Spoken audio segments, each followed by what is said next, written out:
Dalam tugasnya, LPSK memberikan perlindungan hak-hak dan upaya pemenuhan perlindungan kepada para saksi dan korban. Salah satunya adalah upaya terkait dengan pemenuhan hak atas rehabilitasi psikososial bagi korban peristiwa tindak pidana yang bertujuan salah satunya sebagai dasar agar korban mampu berdaya setelah mengalami suatu peristiwa tindak pidana yang dilaluinya. Bagaimana cara LPSK memberikan upayanya dalam melakukan pemenuhan terkait dengan rehabilitasi psikososial bagi korban peristiwa tindak pidana? Untuk itu, ikuti saya melakukan perbincangan. Untuk itu, ikuti saya yang akan berbincang langsung kepada Ahmad Soleh sebagai analis kebijakan muda di LPSK dalam program Rumah Aman dengan tema memulihkan korban melalui bantuan rehabilitasi psikososial. Halo Mas Ahmad. Halo Mas Kiki. Apa kabar? Baik. Wah, klimis banget ya malam ini. Mas Kiki. Luar biasa. Ya. Ini Mas, sebetulnya kan ya di acara Rumah Aman ini obrolan kita sih temanya sore ini tentang layanan bantuan psikososial ya yang sudah diberikan oleh LPSK kepada semua korban-korban ataupun saksi yang memang sudah dalam perlindungan LPSK. Karena kan di pasal 6 Undang-Undang Perlindungan Saksi itu jelas diatur bahwa korban pelanggaran HAM berat, terorisme, perdagangan orang, penyiksaan, kekerasan seksual, dan penganiayaan berat itu kan berhak atas bantuan rehabilitasi psikososial. Betul sekali. Itu sebenarnya apa sih Mas yang dimaksud dengan rehabilitasi psikososial? Oke Mas Kiki, ini pertanyaannya langsung ya Mas Kiki. Iya, obrolannya biar langsung cair aja lah Mas Kiki. Jadi gini Mas Kiki, yang dimaksud rehabilitasi psikososial dalam Undang-Undang Perlindungan Saksi dan Korban, Undang-Undang 13 2006 dan Undang-Undang 31 2014 ya, yang sekarang adalah semua bentuk layanan ya, baik itu psikis ya maupun sosial yang bertujuan untuk meringankan, melindungi dan memulihkan kondisi fisik, psikologis, spiritual, bahkan sosial ekonomi korban, agar korban itu mampu meningkatkan kualitas hidupnya. Sebagai dampak dari peristiwa pidana yang dialaminya. Betul, betul. Nah, ini kan kalau misalnya tadi yang disampaikan sama Mas Ahmad Soleh ini kan terkait dengan definisinya ya. Nah, itu kan lingkup pemenuhan haknya sendiri atas bantuan rehabilitasi psikososial itu sangat kompleks nih. Betul. Nah, apakah LPSK dalam melakukan upaya pemenuhannya itu sendiri, Mas? Ataukah mungkin ada nggak sih kerjasama yang dilakukan antara LPSK mungkin dengan kementerian atau lembaga yang lain? Ya, jadi kalau kita lihat definisi psikososial dalam penjelasan Undang-Undang 31, aspek psikososial ini cukup luas ya, Mas Kiki. Jadi mulai dari sandang, pangan, papan, pekerjaan, bahkan pendidikan. Gitu. Oh, sampai ke pendidikan? Ya. Nah, itu semua dalam upaya apa? Supaya korban dia mampu berinteraksi kembali ya, secara wajar di lingkungannya. Yeah. Karena apa? Sebagai akibat dari peristiwa pidana itu, korban terdampak baik secara fisik, psikis maupun sosial ekonominya. Gitu. Nah, ini yang kemudian kebutuhan psikososial korban itu dalam undang-undang LPSK harus bekerja sama dengan instansi terkait lainnya. Gitu.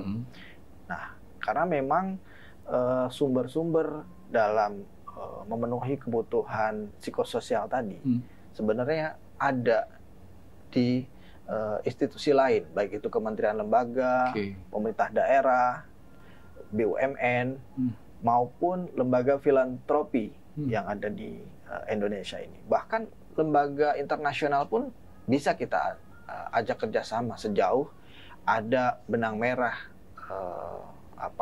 tujuan dari program itu di masing-masing lembaga. Jadi memang diperlukan kerjasama ya. Betul. dengan mitra mungkin, mitra dari LPSK, baik itu dari kementerian atau lembaga maupun lembaga filantropi di seluruh Indonesia. Ya, nah, betul Mas Kiki.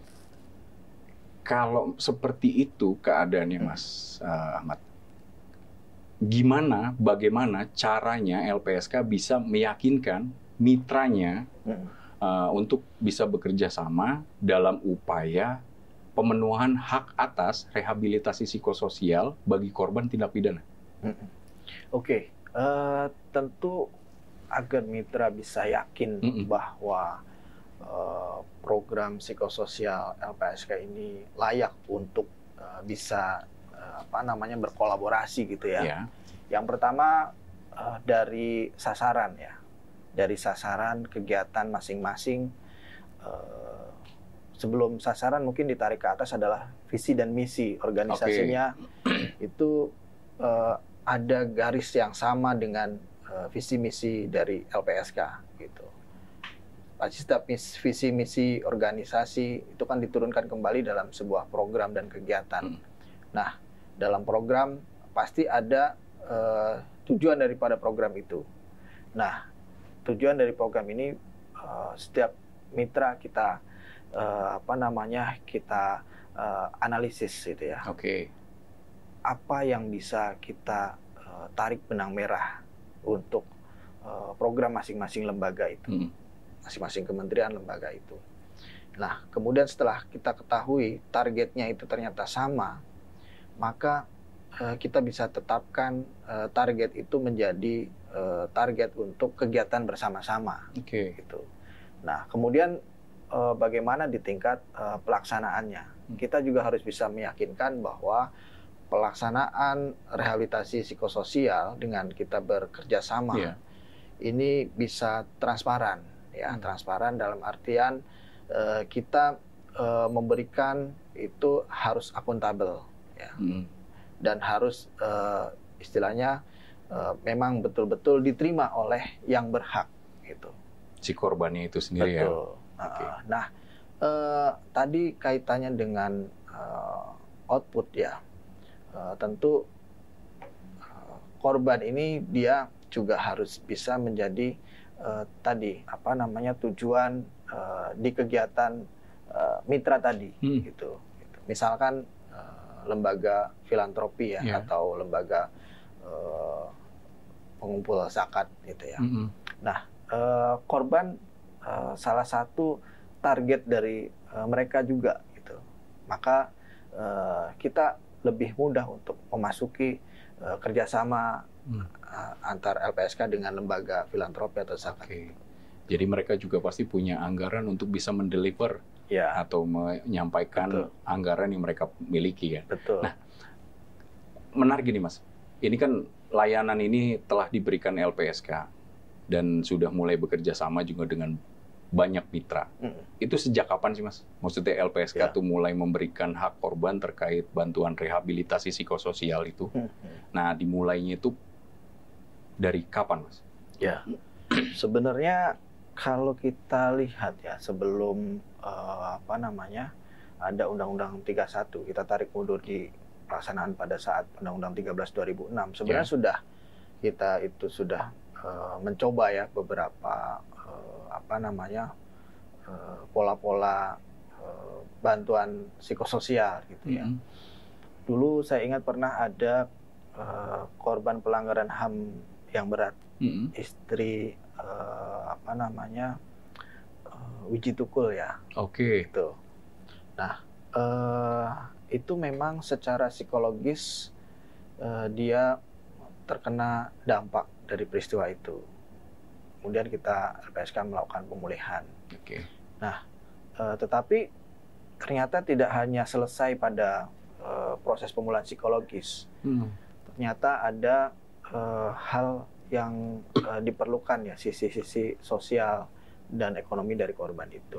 Nah, kemudian kita coba waktu itu dengan apa namanya istilahnya di delivered ya, atau dirujuk ke salah satu rumah sakit jiwa, ya, rumah sakit jiwa. Konteksnya memang bukan hanya ini ya, apa namanya, penyembuhan soal psikisnya. Gitu. Tetapi di sana mencoba dibekali berbagai macam kegiatan. Mungkin kayak keterampilan gitu. Betul, ya? Berbagai macam kegiatan, keterampilan yang itu dia untuk memulihkan apa ya, sisi-sisi bagaimana dia berinteraksi dengan lingkungan sekitar. Betul, betul. Nah, pasca penyembuhan di rumah sakit jiwa itu, kita kemudian apa namanya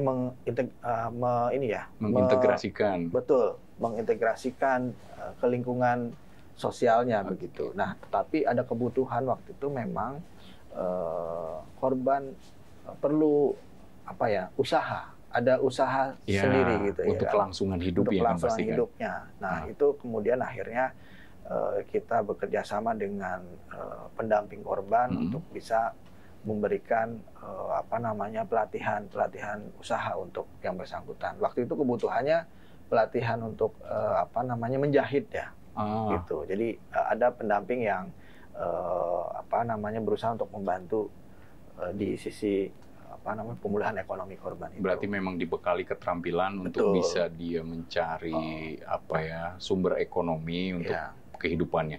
Menarik, Mas. Maksudnya gini, kalau misalnya tadi sudah dibahas terkait dengan sejak kapannya, tadi Mas Ahmad juga menyampaikan ada program yang memang telah apa ya, dibuat atau digagas. Nah, program-program apa saja sih, Mas, yang digagas oleh LPSK dalam melaksanakan pemenuhan hak atas rehabilitasi psikososial itu? Ya, jadi saya lanjutkan ya, itu di pelaksanaan 2012-2013 ya. Itu. Nah, pasca itu memang LPSK masih mencari pola yang tepat ya dalam memberikan bentuk rehabilitasi psikososial kepada korban. Nah, di waktu sebelum 2018 ya, 2018 ke belakang, itu memang masih apa ya, belum ada terbangun pola yang cukup baik ya dalam karena waktu itu kan juga masih muda ya LPSK juga. Betul. Jadi kita hanya apa namanya mencoba untuk memberikan rekomendasi kepada institusi terkait yang punya program itu, tetapi itu ternyata belum cukup kuat ya untuk institusi tersebut tergerak memberikan bantuan psikososial kepada korban. Nah, kemudian diawali di 2018 ya, 2018 dan 2019 mungkin ya. Itu baru kemudian kita mencoba pola baru ya. Artinya kita berkolaborasi dengan mitra-mitra yang kita anggap adalah mitra-mitra strategis yang punya tujuan apa namanya, mungkin visi misi yang sangat terkait ya, kaitannya dengan LPSK. Kita jajaki untuk bersinergi dan peduli terhadap korban gitu, yang pada akhirnya bagaimana untuk memulihkan ekonomi sosial korban gitu. Nah, sorry Mas, maksud gini, kalau misalnya memang tadi terkait dengan bentuk programnya sendiri, terus dipekerjasamakan dengan mitra dari LPSK, yang satu ya yang pasti kita tahu bahwa kebutuhan masing-masing dari korban tindak pidana itu kan berbeda ya satu sama lain. Betul. Berbeda dalam konteks kebutuhannya. Nah, bagaimana LPSK bisa menyikapi hal tersebut? Maksudnya gini, dari korban tindak pidana A dengan korban tindak pidana B itu kan kebutuhannya berbeda. Sikap LPSK gimana untuk bisa menentukan layanan yang tepat terkait dengan pemenuhan rehabilitasi psikososial bagi si korban ini? Ya, tentu kita ada proses assessment ya, proses assessment terhadap korban yang membutuhkan rehabilitasi psikososial tersebut. Ya, memang masing-masing korban butuh kebutuhan psikososial itu berbeda-beda ya, gitu. Misalkan kayak korban terorisme itu dia membutuhkan obat-obatan gitu kan jangka panjang, karena setelah program LPSK mereka tetap masih membutuhkan pengobatan yang sangat panjang gitu untuk memulihkan karena kondisi fisiknya. Pengobatannya berkelanjutan. Betul gitu. Nah, itu kemudian seperti korban kekerasan seksual, dia untuk yang anak itu ada banyak bagaimana melanjutkan pendidikan, untuk bantuan pendidikan seperti itu. Jadi memang harus ada proses assessment terhadap permohonan psikososial tersebut ya.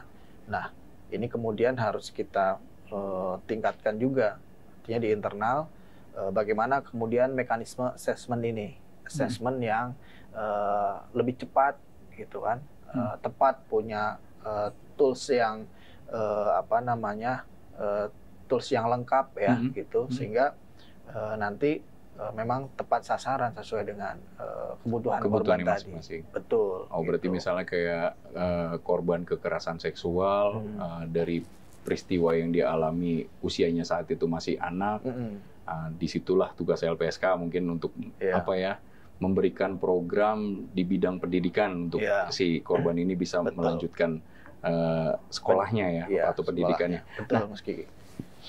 Dari tugas pokok dan fungsinya LPSK, kalau misalnya kita lihat terkait dengan rehabilitasi psikososial, apakah LPSK memiliki unit kerja khusus, Mas? Misalnya, apakah ada unit yang memang khusus diadakan untuk pemenuhan rehabilitasi psikososial ini?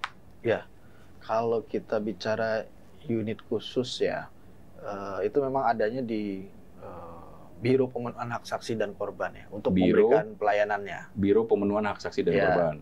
Tetapi untuk proses assessment itu adanya di Biro Penelahan Permohonan. Oh, berarti ada 2 biro. Ada 2 biro yang menangani ini.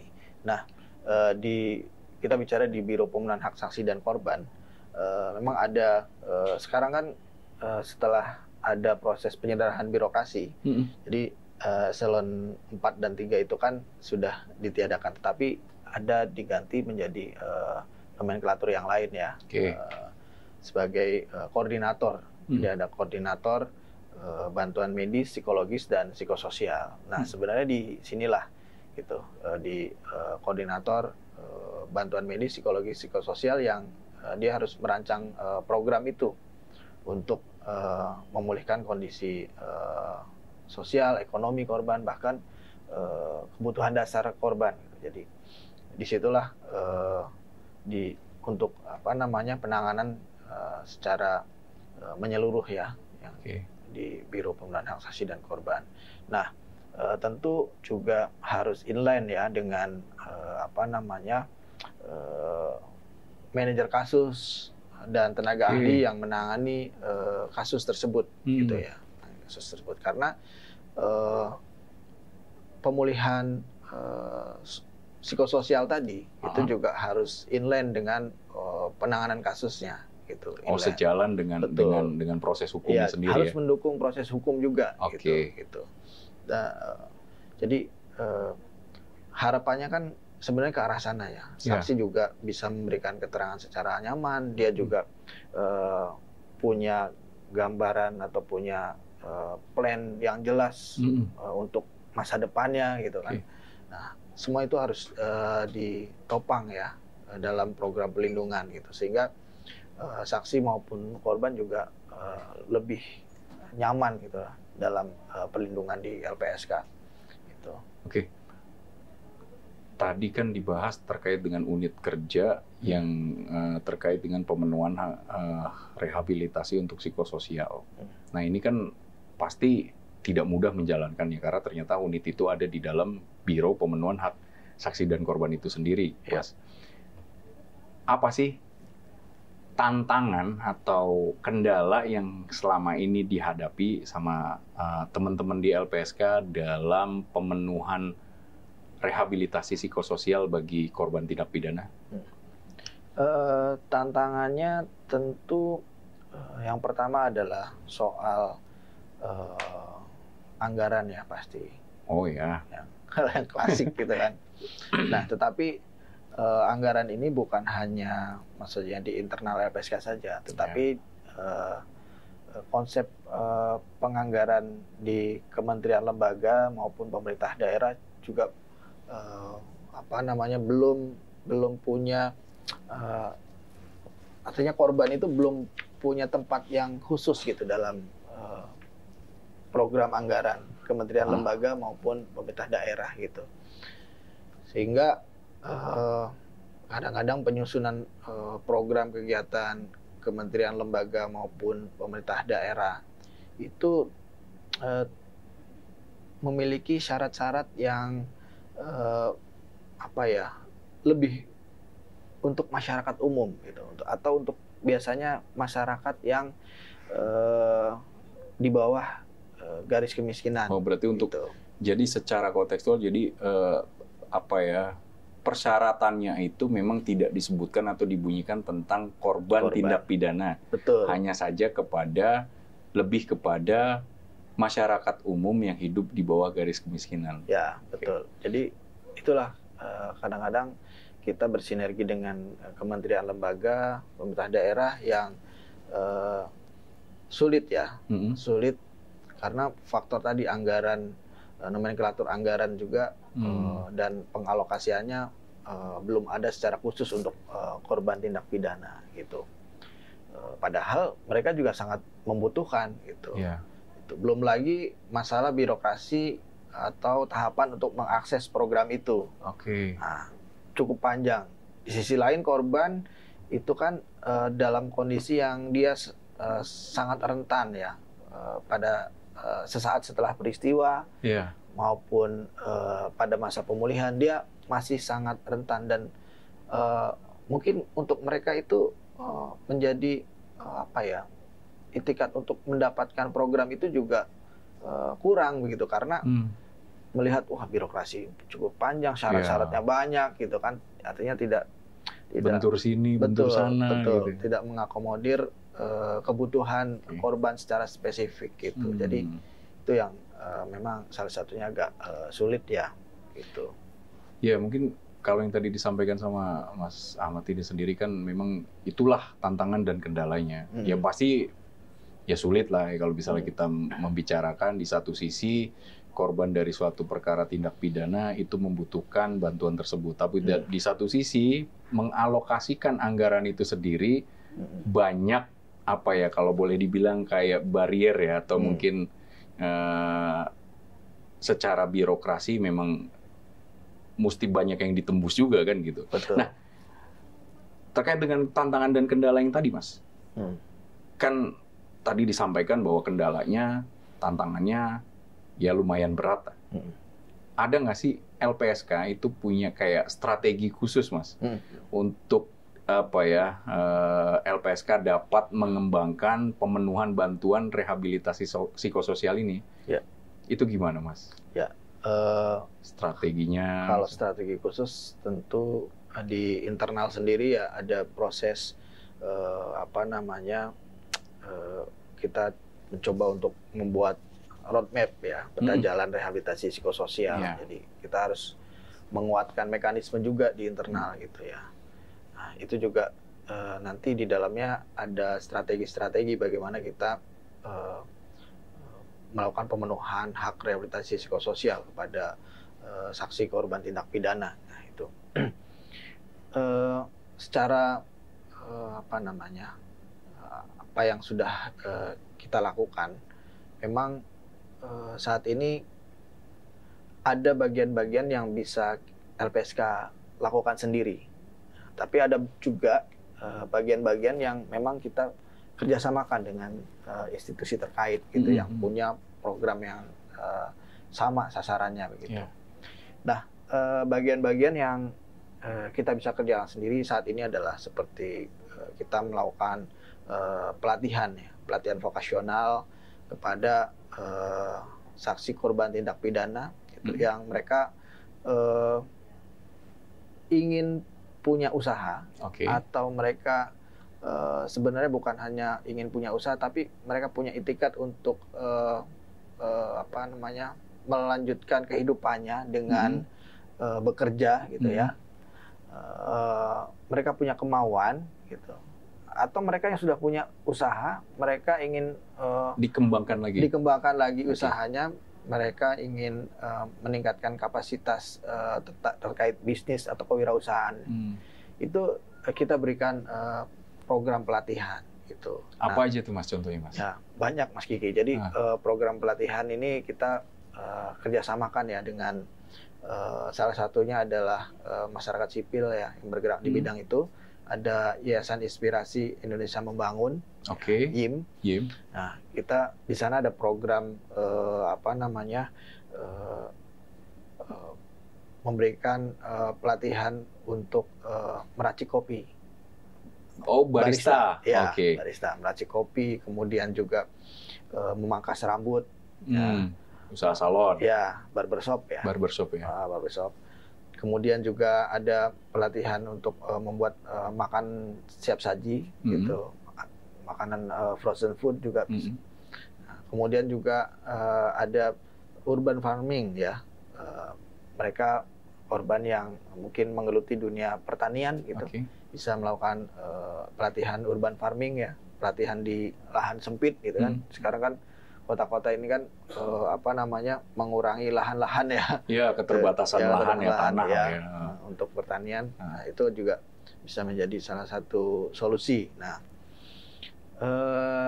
selain program-program pelatihan, tentu kita juga kerjasama dengan institusi terkait ya, baik itu BUMN maupun lembaga internasional, ada lembaga filantropi juga yang punya misi yang sama untuk pemberdayaan terhadap korban.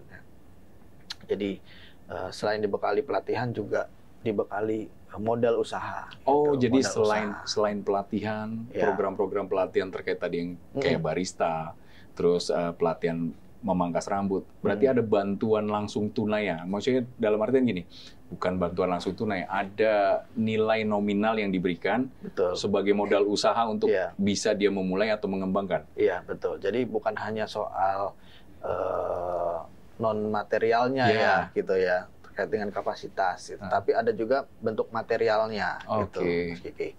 Jadi seperti waktu itu ada lembaga internasional yang bekerja sama dengan kita memberikan bantuan modal usaha untuk frozen food ya, yang mereka yang ikut peserta pelatihan frozen food diberikan bantuan itu gitu. Kemudian juga ada yang diberikan waktu itu bantuan alat kopi gitu. Alat pembuat kopi. Alat pembuat kopi. Nah, itu juga mereka yang sudah dilatih untuk meracik kopi, nah, kita juga beli stimulan mereka supaya bisa langsung bisa mempraktekkan usahanya gitu kan. Kita berikan alat kopi, alat pembuat kopi gitu. Luar biasa. Jadi korban itu sudah langsung bisa memulai usahanya gitu. Secara dampak dari suatu peristiwa pidana, akhirnya dia akan merasa bahwa dia berdaya kembali ya. Betul. Terkait dengan pemenuhan program ini. Nah, menarik Mas. Tadi kan disampaikan bahwa selain bantuan langsung, baik itu material dan maupun yang non material, kita ngobrol ke yang bantuan materialnya nih Mas, yang langsung. Itu bentuknya apa Mas? Apakah dia diberikan modal dalam bentuk uang tunai atau hanya alat-alat saja? Macam-macam ya, tergantung kebutuhannya ya. Ada yang dia kita berikan tunai, tetapi tentu saja dengan pengawasan yang ketat ya. Artinya dia harus mengajukan proposal dulu ke kita, RAB, rincian anggaran biaya ya, untuk membuat usaha itu apa saja gitu yang diperlukan. Kemudian mereka mengajukan ke kami dan ada lembaga yang BUMN, salah satu BUMN yang mau untuk membantu, bersedia untuk membantu itu.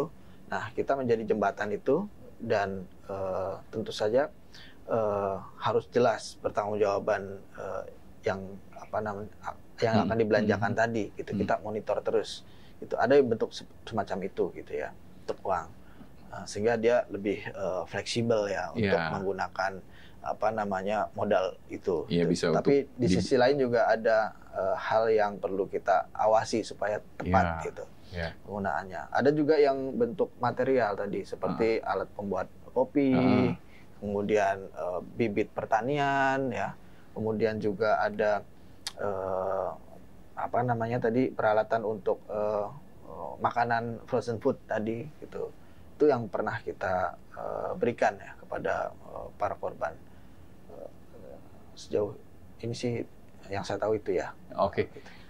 Dari pelatihan, program pelatihan berupa tadi yang Mas Ahmad sampaikan bahwa ada pelatihan untuk menjadi barista, ada pelatihan untuk pemangkas rambut. Nah, sekarang yang saya mau tanya nih Mas, ini kan pelatihan yang diberikan kepada korban tindak pidana yang akhirnya dia akan merasa dia mampu dan dia berdaya kembali, walaupun dia pernah mengalami suatu peristiwa tindak pidana. Pertanyaan saya adalah, apakah selain bantuan dalam bentuk program, pelatihan, bantuan langsung berupa uang tunai dan alat-alatnya, apakah juga diajarkan kepada korban tindak pidana ini terkait dengan strategi pemasarannya? Oh iya, oke Mas Ki. Jadi memang itu juga salah satu materi dalam program pelatihan yang diberikan kepada para korban ya. Karena itu kan penting sekali betul. Ketika kita berikan program pelatihan tapi tidak kita ajarkan bagaimana memasarkan produknya, itu akan jalan di tempat malah ya. Betul. Itu memang salah satu kendala ya dalam kita melakukan usaha. Jangankan korban yang mereka mengalami sisi kerentanan ya, kita aja yang dalam kondisi normal gitu kan, kadang sulit untuk memutuskan untuk memulai usaha, kemudian bagaimana untuk mengawali usaha itu, bagaimana perizinannya, bagaimana pemasarannya. Nah, untuk pemasaran dan pengetahuan soal bisnis usaha itu kita sisipkan dalam materi pelatihan begitu. Tapi kita juga sekarang sedang mengembangkan ya bagaimana kemudian sisi-sisi pemasaran yang lain seperti packaging, kemudian pemasaran di dunia online seperti apa, itu juga kita coba gagas ya untuk pelatihan di selanjutnya gitu. Selain itu juga potensi daerah gitu. Kita juga ini menjadi sebuah perhatian juga dalam penyelenggaraan pelatihan, misalnya potensi daerah di sana apa gitu ya. Berarti ini itu juga harus digali. Sorry Mas, ini berarti penyelenggaraan program itu sendiri, bentuk bantuan rehabilitasi psikososial ini untuk seluruh wilayah di Indonesia? Untuk seluruh wilayah di Indonesia, gitu. Ya. Nah, menarik ya Mas. Maksudnya selain kita misalnya sebagai korban dari suatu perkara tindak pidana, itu diberikan pelatihan dalam upaya pemenuhan rehabilitasi psikososial, ternyata LPSK juga memikirkan bagaimana korban merasa berdaya setelah mengalami suatu peristiwa tindak pidana. Ini terakhir Mas, pertanyaan saya terakhir. Apakah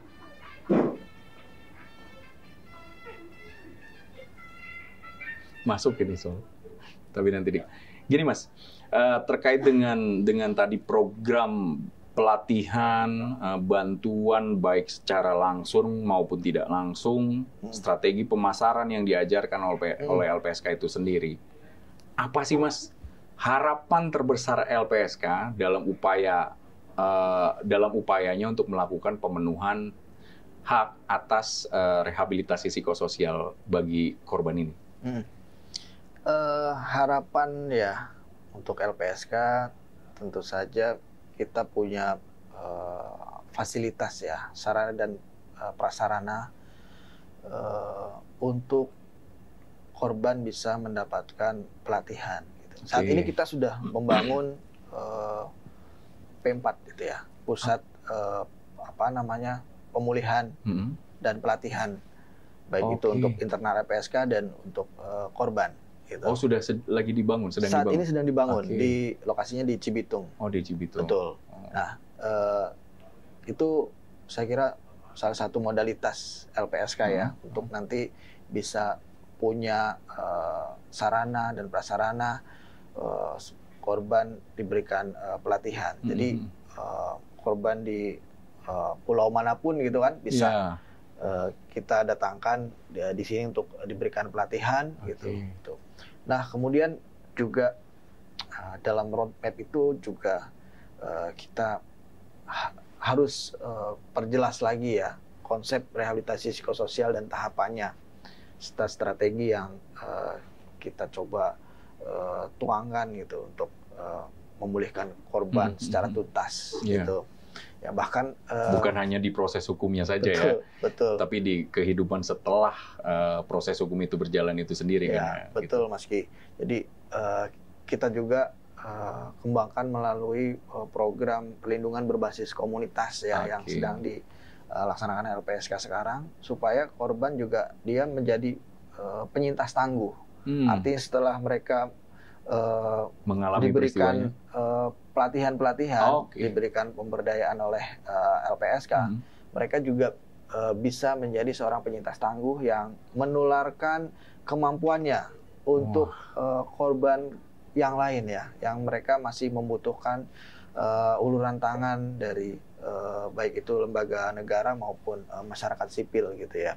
Itu harapannya. Jadi mereka akan menjadi penyemangat ya untuk korban dia supaya bisa meningkat kualitas hidupnya. Saya Berarti kira itu. Setidaknya LPSK menyiapkan dari seorang penyintas dari suatu peristiwa pidana yang akhirnya bisa memberikan dampak positif bagi para korban atau penyintas yang lainnya. Betul. Wah, luar biasa sekali Mas. Ya, bukan tugas itu aja LPSK. Mas Kiki. Gimana? Jadi korban tindak pidana dalam kasus tertentu ya, terutama terorisme. Iya.